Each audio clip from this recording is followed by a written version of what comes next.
If you like this video, make sure to subscribe to Downfall Network for more cool content.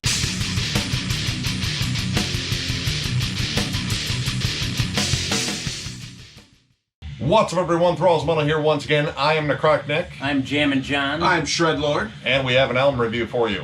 So another one that came out on the 30th of July was Spirit Possession's debut album, Spirit Possession. Now, this came out on Profound Lore. This band, I believe, formed in 2019. It's a little sketchy because this band is very, very new. In fact, this is their debut full length, and they only have one other demo that also came out this year. So these guys have been pretty much fast-tracked. Now, this is a two-man blackened thrash metal band, and one of the members, Stephen Peacock, is actually a co-frontman for Ulthar, which we reviewed on here as well, and definitely another awesome Portland, Oregon band, because again, this is another band from Portland, and apparently if you throw a rock in any direction in that town, you will hit an up-and-coming metal band. So the album opens up with Deity of Knives and Pointed Apparitions, and believe me, that's the least weird song title on here. Lots of long, full, weird titles. Very I like weird. them. I love them. They are absurdly they're metal and over the top, and that pretty much fits with their style of music. This is blackened thrash, but my god, this is one of the riffiest blackened thrash albums I've heard. Like, there really aren't a lot of solos. There's some kind of lead moments in here, but this is all about delivering riffs, intensity, and a bit of atmosphere, especially with the vocals. The vocals have quite the reverb on them. It sounds like some goblin yelling down a train tunnel, but it's effective. Or Gargamel yelling at the Smurfs. But like through like a paper towel roll? Yeah. Yeah. Like a silencer. But this style really kind of harks back to like early Bathory, like mainly the first album, especially early Sodom, like those first two albums as well. Really just gritty, noisy, almost sort of a punk energy throughout this entire album. And I absolutely just got into it right away. Like, this just kind of spoke to me. Yeah, it was really creative, too. It didn't slow down as much. It was very mid-tempo, but very, very high-paced most of the time, which is cool to kind of accent that thrash vibe of it. Oh, yeah.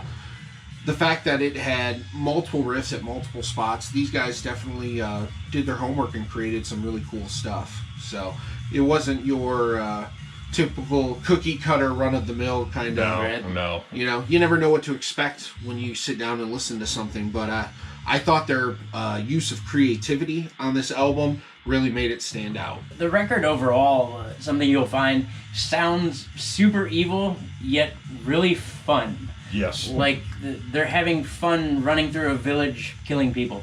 Drinking goat's blood, worshiping Satan. And you'll start to notice that in Spirit Possession.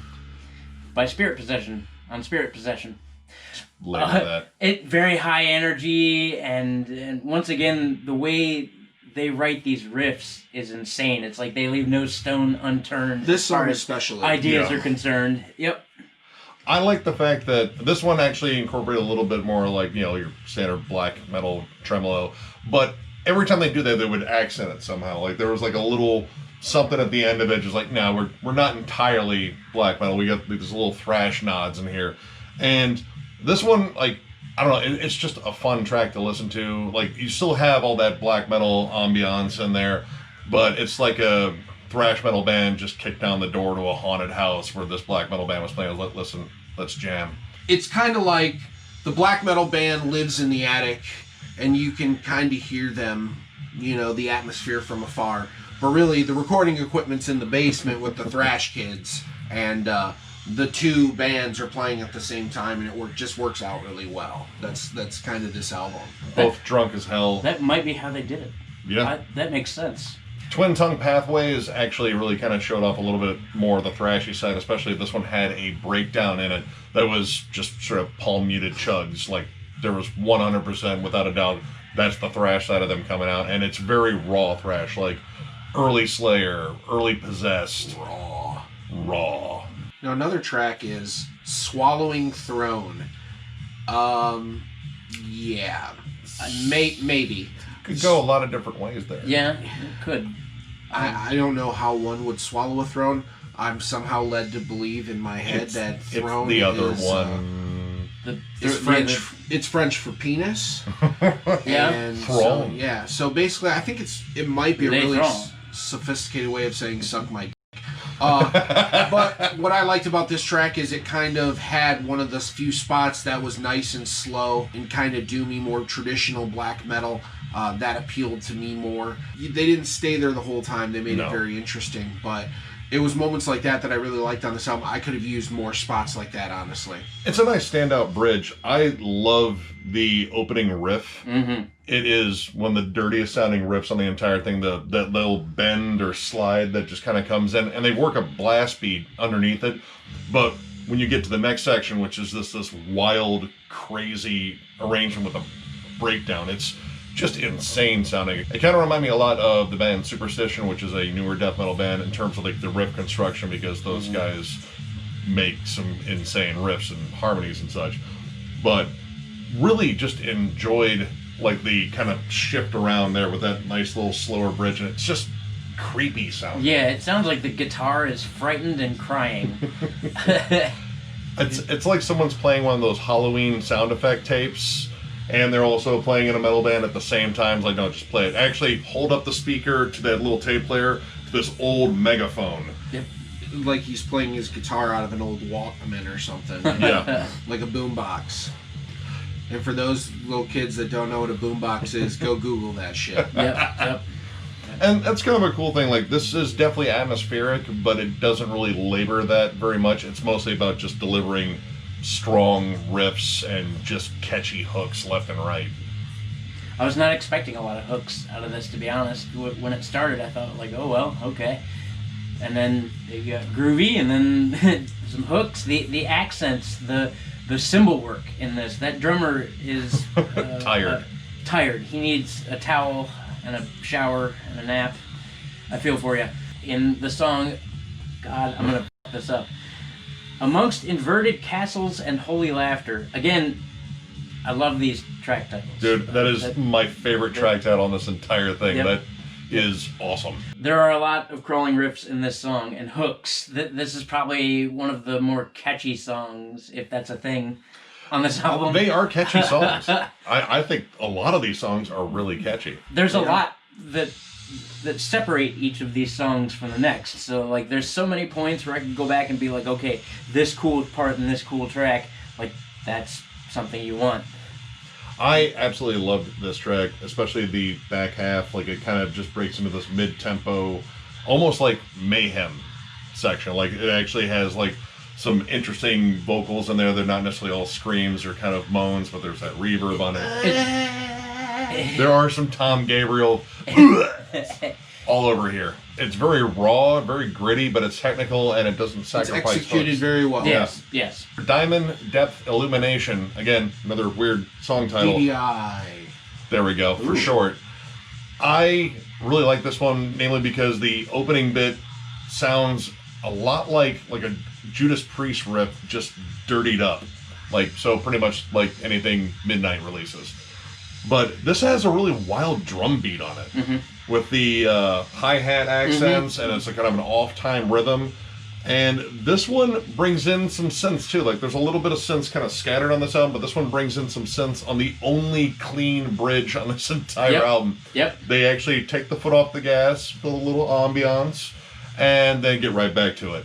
But it also closes with another kind of like synthy area, and then it's kind of these shreddy but evil leads. Yeah, it's like spooky guitars rise from a grave. So overall, I think this is a fantastic listen. Like, start to finish, I thoroughly enjoyed this.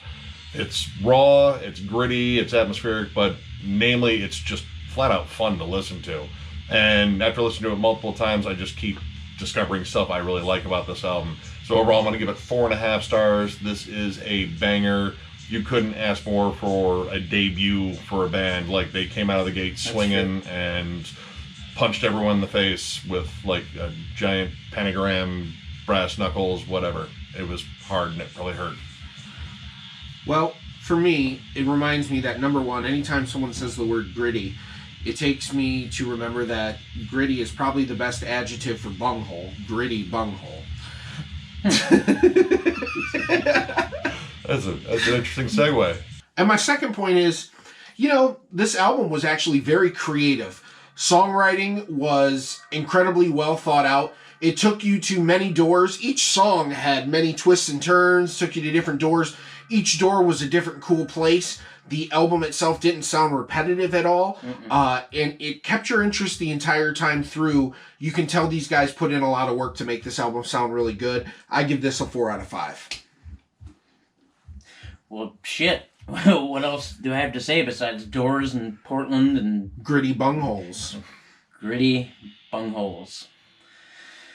Which is not how I described this album. It was a highly entertaining listen. We listened to it twice in a row, and there were things I didn't catch on the first listen that I caught on the second listen, which makes me know if I jam it again on different speakers, I'll probably hear something else really good.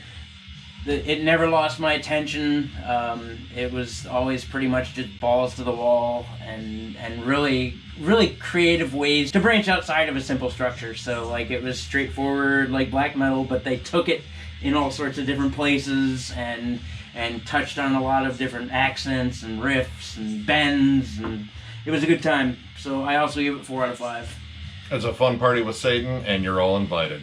Oh, you gritty bunghole, gritty bunghole, we love you, and our gritty bunghole loves us too. Here, far gritty in our motor car, oh what a gritty time we spend.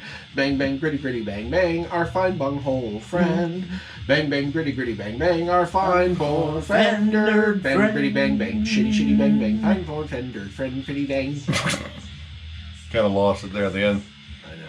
So if you enjoyed this video, give it a thumbs up. And if you are new to the channel, subscribe because we do stuff like this all the time. And we're on Instagram. And we're on Instagram. And we're on Instagram. Sorry, it seemed like the thing to do. No, it's great. And we're on Instagram. And we're on Instagram.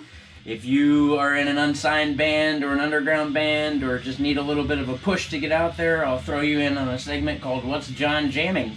So that's a good way to get out there. And yeah, Instagram. Woo! Hey. Why don't you tell them about this lovely drinking receptacle? So my friend Kate runs her own mug company, makes these nice, kind of almost similar to Yeti mugs, and I had her make a Thralls of Metal mug, so it's here. If you are interested in a mug, or we've been discussing or a hug, or a bug. How about at least you're not offering, you're not offering tugs though. No tugs. No tugs. No tugs. But bugs and rugs with mugs. And hugs. And hugs. With jugs. And slugs. Ooh. No, but yeah, if you're interested in getting one of these mugs, I have Kate's link at the bottom of this, and also we've been discussing possibly some merch, so... Let us know what you want. Yeah. I personally want the assless chaps.